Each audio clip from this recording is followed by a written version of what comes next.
السلام عليكم ورحمة الله وبركاته. بعدكم حميد Mwenyezi Mungu Subhanahu wa Ta'ala na kumtakia rehema na amani mtume wetu Muhammad sallallahu alayhi wa alihi wasallam.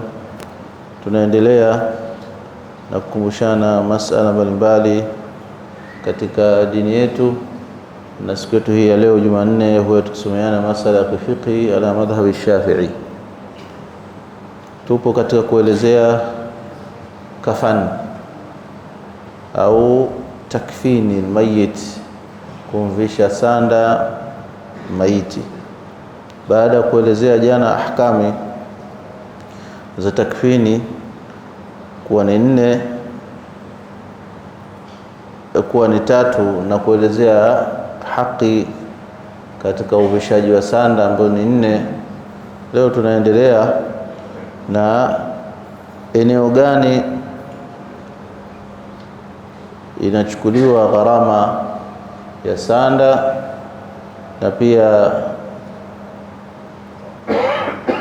kiwango gani cha sanda kinahitajika kwa jinsia zote mbili, mwanaume na mwanamke. Ma'khadhul kafan, sehemu inayochukuliwa kafan ambayo ni sanda, yukhadhu min tarikati almayyiti, yani daiman mtu akifa anatakiwa ile sanda itoke katika mali aliyoiacha mwenyewe nani, mayiti. Ndio baadhi ya ulama au salafu salih walikuwa wao wenyewe wakijiandalia sanda yao kabisa na kuiandaa vizuri, kwa maana wasiwape tabu wenzi wao waliokuwa hai pale wanapotokewa na umauti. Ni moja katika mambo ambayo yamefanywa na watu wema, kujiandalia sanda yake mtu, na hii ndiyo ma'khadh khalis inayotakiwa kuchukuliwa sanda. Yukhadhu min tarikati almayyit, itachukuliwa katika alichokiacha yule mayiti. Fa in lam takun, ikiwa haikuwezekana kufanya hivyo, faman alayhi nafaqatuhu fi hayatihi, itachukua kule ambaye ilikuwa inalazimu chakula chake huyu mayiti wakati upo hai. Kwa mfano pesa ya baba au mke walikuwa ni mtoto, inamlazimu chakula baba na mke pia inamlazimu chakula mume. Kwa hiyo ikiwa wenyewe watu wa mayiti hawa wamekosa, basi huchukuliwa kwa hawa watu wa pili. Ikiwa mwenyewe hana mali, huchukuliwa kwa hawa watu wa pili. Man la tazamuhu nafaqatuhu fi hayati, yule ambaye inamlazimu chakula chake wakati wa uhai. Fa ilam yakun, ikiwa sasa haya huyo hata mume tuseme au baba hana uwezo wa kutoa hiyo sanda, fayukhadhu min awqafin ala al-akfan, inachukuliwa katika sehemu ambazo ziliweka wakfu maalum kwa ajili ya sanda. Wakati wetu huu sijui, ndo mara nyingine tunakusanya wenyewe wale watu wapo pale, lakini hakuna wakfu maalum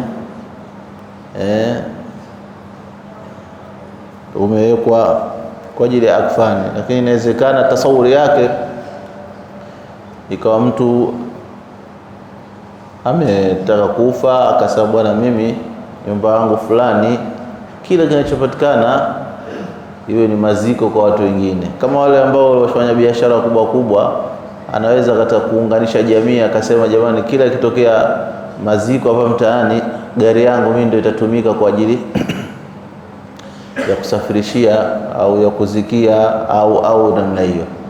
Inatokea inafanya namna hiyo. Basi na kwa watu kwa sababu wakfu ni kutoa kwa kila namna ambayo wewe unaona ni wajhi khair, utatoa wajhi khair.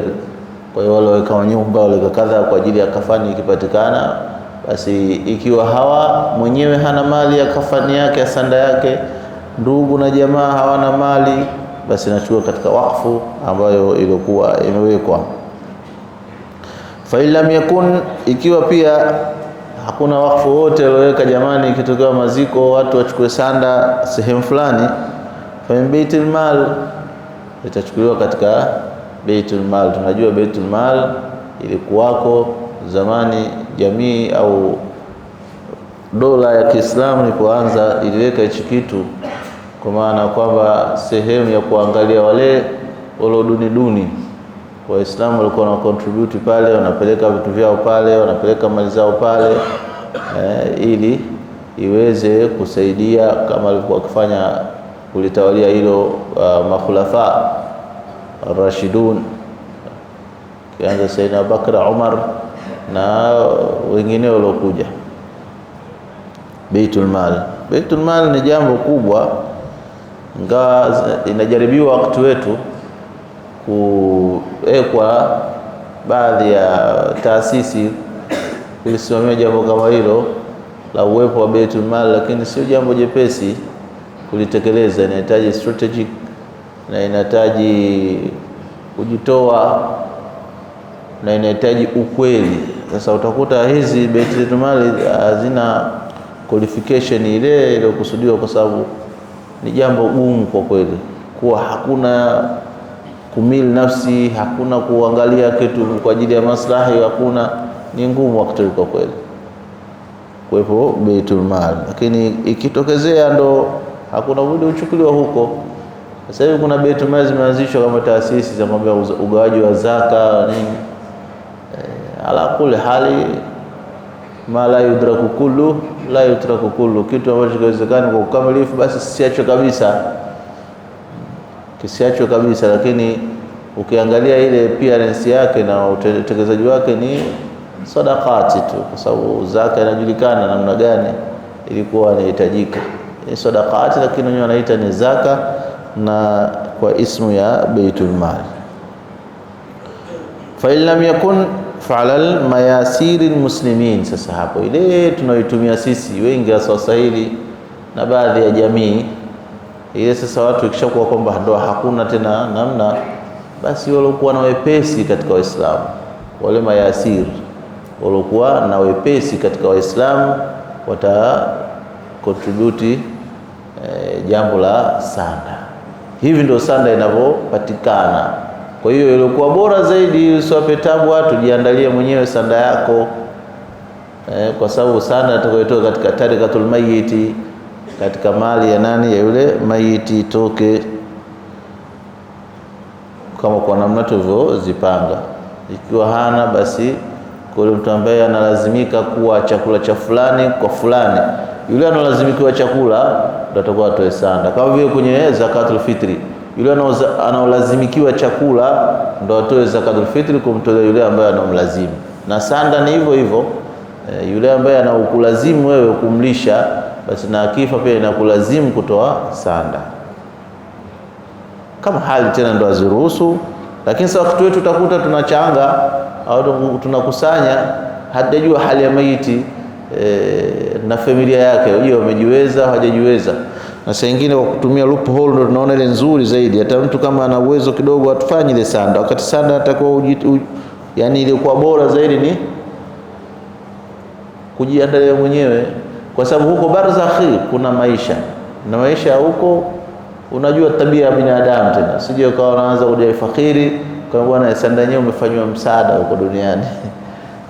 Sasa ndio bwana hizi principles zinawekwa za kisheria kuondoa majambo kama hayo, ingawa huko hakuna kusimbulia, lakini ala sabili mithali, manake unajua kile kinachoelezwa na sheria kina wisdom yake, kina hikma yake. Kwa nini hivyo? Sasa sheria imerakizi sana sanda hiyo katika tarikatul mayit, hatujui ya huko yako vipi. Na mtusa ukasema hasinu akfana, kumzifanye nzuri. Moja katika nzuri, usiwe kama mani ya watu, usiwe mtu wa kupata mani kwa watu, yani unakapata ile simbulizi kwa watu, kwa maana kwamba uandae sanda yako mwenyewe na kitu basit sana. Hata sindani kwa wakati wetu kuandaa sanda kama inafika labda 30,000 au 20,000, vitu basitu sana. Haya, hiyo ndo sanda inavyochukuliwa. Aqallul kafan, sasa kiwango cha kuvishwa maiti ile sanda, kuna alwajibu pia kuna njia ya usuna. Kwa alwajibu fihi, ilikuwa wajibu kuvishwa mtu anapokufa ni thawbun ya umul mayit, ni nguo ambayo itamwenea yule maiti. Hii ndio inatakiwa, sawa na kana rajulan am imraa, sawa sawa awe mwanaume au mwanamke, ipatikane nguo ambayo itamfunika mwili wake wote kuanzia kichwa mpaka miguu. Hii ndio aqalul kafani. Inatumika hali kama hizi pale inapotokea dharura. Watu wengine wana ugumu wa kupata sanda na mengineyo, ili isidhirike sehemu ambazo zinaweza zikadhirika. Na hata mfano wake katika kufunikwa, kuna wakati, baadhi ya wakati sheria imeweka au labda ni mtu mheshimiwa sayyidi, huyu labda ni mjakazi huyu, katika hii sanda yote inakuwa ni kitu kimoja. Lakini ile akmalul kafani, sasa ukamilifu wa sanda inavyotakiwa iwe, yani tumezungumzia kwa njia ya uhaba, lakini kwa ukamilifu inavyotakiwa iwe sanda kwa mwanaume ni 3 lafaif, zipatikane mikunjo mitatu tunasema, au mapande matatu. Ukamilifu yapatikane mapande matatu. Kwa wanachuoni tena ndio inakuwa nazidishwa, kunakuwa na kikoti kidogo, kunakuwa na kilemba, wameelezewa yote katika kutukuza ilmu, lakini hali ya kawaida ni kupatikana 3 lafaif. Pia kuwa bid, kuwa ni nyeupe. Inaweza ikawa sanda rangi nyingine wala tusi tukashangaa, lakini abyad ndio iliyokuwa imependekezwa sana Mtume sallallahu alaihi wasallam. Hasinu akfanakum waj'aluha abyad, au kama qala sallallahu wasallam, zifanye nzuri sanda zenu na iwe nyeupe. Katika riwaya pia ahsanu kafani al-abyad, kwamba ile nzuri ya sanda ni ile nyeupe, kama baadhi ilikuja ya riwaya ambazo zijasihi. Kwa hiyo 3 lafaif bid, ambayo mashuka matatu, mapande matatu meupe, ndio kwa nani? Kwa mwanaume. Walil mar'a yanakuwa lifafatan wa izaru wa qamisun wa khimar. Sasa mwanamke hii kufanywa hivi kwake yeye ndio maumbile yake, anahitaji hivyo, anatakiwa awe mashuka mawili yale ya kufunikwa, baada ya kuwa ameshavichwa nini, amevishwa ile nini tunasema underskirt, ile amevishwa nguo ya chini, manake izar, manake kama vile sketi yake wa chini anavishwa ile tayari. Kisha kuna yani kamis, kama vile inashonwa mikono kabisa na shingo, gauni inashonwa katika ile sura ya sanda, yani pande moja linataka lifanywe kama gauni. Ndio utaona mambo ya mwanamke mengi yanakuwa yana uzito kutekelezeka, kwa sababu wao ni watu wa kustirika. Kwa hiyo lazima atengenezewe kitu kama nguo hivi ya kuvaa. Kwa hiyo sanda wenyewe maarufu wanaweka, wanashona, inatokea huko gauni, inaingia mkono na hapa shingo, anavishwa kwanza ile, alafu unakuja khimar, yani mtandio, ushungi ule anavishwa, kisha ndio anaitoa zile lafafu mbili ambazo zilobakia. Hivi ndio inavyotakiwa kiukamilifu, ndio kiukamilifu katika kuivisha sanda mwanadamu anapokufa. Wanaume wao mambo yao mepesi, tukitoa mashuka matatu na kuvingisha yale, la kwanza, la pili, la tatu, tunafunga, habari imeisha. Lakini mwanamke lazima afanywe hivi vitu, yani anavishwa kwanza kama kanzu, gauni tu ya kawaida mrefu, pamoja huku ndani, kabla ile gauni ameshavikwa kama kikoi tunasema chini, inakuwa yani anaweza kutangulizwa, alafu inavikwa ile kanzu, alafu na khimari yake anafungwa hivi vizuri kama ilivyokuwa hai, alafu sasa ndio inakuja ile malafafu mawili. Sasa yale kunjwa huku inarudishwa huku, kisha nawe inachukua huku inarudishwa huku, inafungwa, inakuwa tayari imeshakafiniwa. Na mara nyingine sisi tumezoea tunatumia, ipo hata kwenye lugha ya Kiarabu wanasema dhikru juz'i min iradatil kull, kutaja kitu kidogo afu unakusudia kumbe mambo yote. Mara nyingi mtu akifa bwana tukamkafini bwana, wanakusudia ile kuosha, kuswali nini kumkafini maiti. Lakini kukafini maiti maana yake ni kule kumvisha sanda. Tukio la kumvisha sanda ndio maana yake kukafini maiti. Lakini wengi tumezoea na haina ubaya, nikataka kujua tu kwamba kusema kukafini kwamba ni mambo yote yale yanamtawalia maiti, hakuna ubaya hivyo. Rabati ada Abi Lahab wa tab, ameangamia mikono ya Abu Lahab, lakini sio mikono tu, na mwili wake wote pia umeangamia. Hiyo ipo katika baadhi ya matumizi ya lugha.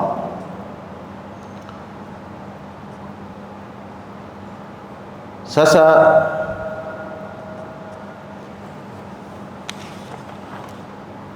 kutokana na wakati tuseme hapa iko namna gani ya kuvisha. Hii tuko tunaieleza sanda.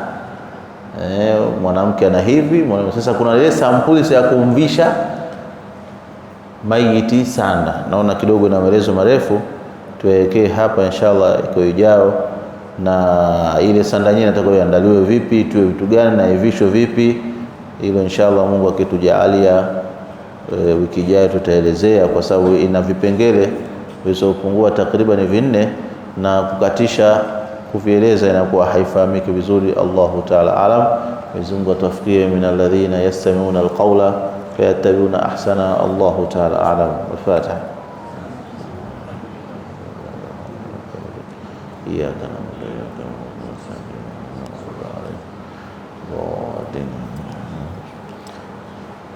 Alhamdulillah rabbil alamin, wassalatu wassalamu ala asyrafil anbiya'i wal mursalin. Allahumma faqihna fid din wa 'allimna ta'wil tafasir warzuqna 'amala fihi ya rabbal alamin. Allahumma anfa'na bima 'allamtana wa 'allimna ma yanfa'una bi rahmatika ya Allah. Rabbana atina fid dunya hasana wa fil akhirati hasana wa qina 'adhaban nar bi rahmatika ya ghaffar. Wa sallallahu alaihi wa sallam ala nabiyina Muhammad sallallahu alaihi wa sallam. Alhamdulillahi rabbil alamin.